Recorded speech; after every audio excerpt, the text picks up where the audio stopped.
95% ನೀರನ್ನ ಬಿಟ್ಕೊಳ್ತಾ ಇದ್ದಾರೆ. ಸೀನಾ ನದಿಗೆ ನಮ್ಮ ಭೀಮಾ ನದಿ ಡೈವರ್ಟ್ ಮಾಡ್ಕೊಳ್ತಾ ಇದ್ದಾರೆ. ತಪ್ಪಿಸಬೇಕು. ಒಂದು ಸಮಿತಿಯನ್ನ ನೇಮಕ ಮಾಡಿ ಒಂದು ಸನ್ಮಾನ್ಯ ನ್ಯಾಯಮೂರ್ತಿ ಪ್ರಕಾರ ನಾನು ಕೊಟ್ಟಿದ್ದೇನೆ. ಸನ್ಮಾನ್ಯ ಅಧ್ಯಕ್ಷರು ಭೀಮಾ ಉತ್ತರ ಕೊಡ್ತಾ ಇದ್ದಾರೆ. ಮಹಾರಾಷ್ಟ್ರದವರು ಡೈವರ್ಟ್ ನೀರು ನಮ್ಮ ಭೀಮಾ ನದಿ ಬರ್ತಾ ಇಲ್ಲ. ಭೀಮಾ ನದಿಗೆ ಬರ್ತಕ್ಕಂಥದ್ದು ಕೃಷ್ಣಾ ನದಿ ನೀರು ಬರ್ತಾ ಹೊಲಸು ಗೋಪಿ ನೀರು ಕುಡಿಲಿಕ್ಕೆ ಆಗೋದಿಲ್ಲ.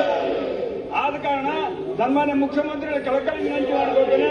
ಭೀಮಾ ನದಿ ನೀರನ್ನ ಮಹಾರಾಷ್ಟ್ರದವರು ಬಚಾವತ್ತ ತೀರ್ಪಿನ ಪ್ರಕಾರ ಬಿಟ್ಟು ವಿರೋಧವಾಗಿ ತೆಗೆದುಕೊಳ್ತಾ ಇದ್ದಾರೆ. ಅದನ್ನ ಬಂದ್ ಮಾಡಿ ನಮಗೆ 3 TMC ನೀರು ಬಿಡಬೇಕು ಪ್ರತಿ ವರ್ಷ. ಅದನ್ನ ಬಿಡಬೇಕಂತ ಹೇಳಿ ಕಳಕಳಿ ವಿನಂತಿ ಮಾಡಿಕೊಳ್ತೇನೆ. ಅಧ್ಯಕ್ಷ, ಏನು ನಮ್ಮ ಅಲ್ಲಂ ಪ್ರಭು ಪಾಟೀಲ್ ಅವರು ಪ್ರಸ್ತಾವನೆಯನ್ನು ಮಾಡಿದ್ದಾರೆ.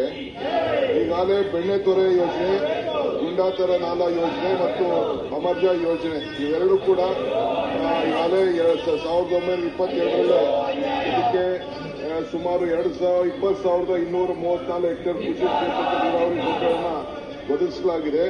ಗುಂಡೂತರ ನಾಲೆ ಹತ್ರ 7,943 ಹೆಕ್ಟೇರ್ ಪ್ರದೇಶಕ್ಕೆ ನೀರನ್ನು ಹರಿಸಿ ರೈತರ ಜಮೀನುಗಳಿಗೆ ನೀರಾವರಿ ಕಲ್ಪಿಸಲಾಗಿದೆ. ಇದು ಅಮೃತ ಯೋಜನೆ ಕೂಡ ಈಗಾಗಲೇ ನಾವು 7,400 ಹೆಕ್ಟೇರ್ ಜಮೀನಿಗೆ ಒಳಹರಿವಿನ ಕೊರತೆ ಮೀಸಲು ಈಗ ಕಾಮಗಾರಿಗಳನ್ನು 2008ರಲ್ಲಿ ಪ್ರಾರಂಭವನ್ನು ನಾವು ಮಾಡಿದ್ದೇವೆ. ಈಗ ಭೀಮಾ ಈಗಾಗಲೇ ಕೂಡ ಈಗ ಏತ ನೀರಾವರಿ ಯೋಜನೆಗೆ ನಡೆದಿದೆ. ಬಟ್ ಅವರು ಒಂದು ನಿಯೋಗ ಕರ್ಕೊಂಡು ಹೋಗಬೇಕು ಅಂತ ಹೇಳಿದ್ದಾರೆ. ಅದನ್ನು ನಾನು ನಮ್ಮ ಅಧಿಕಾರಿಗಳ ಚರ್ಚೆ ಮಾಡಿ ಏನು ಅವಶ್ಯಕತೆ ಇದೆ ಅನ್ನೋದನ್ನು ತಿಳಿಸಿ ನಾನು ಸೂಕ್ತ ಕ್ರಮವನ್ನು ಕೈಗೊಳ್ತೇನೆ. ಡಾಕ್ಟರ್ ಮಂತರ್ಗೌಡ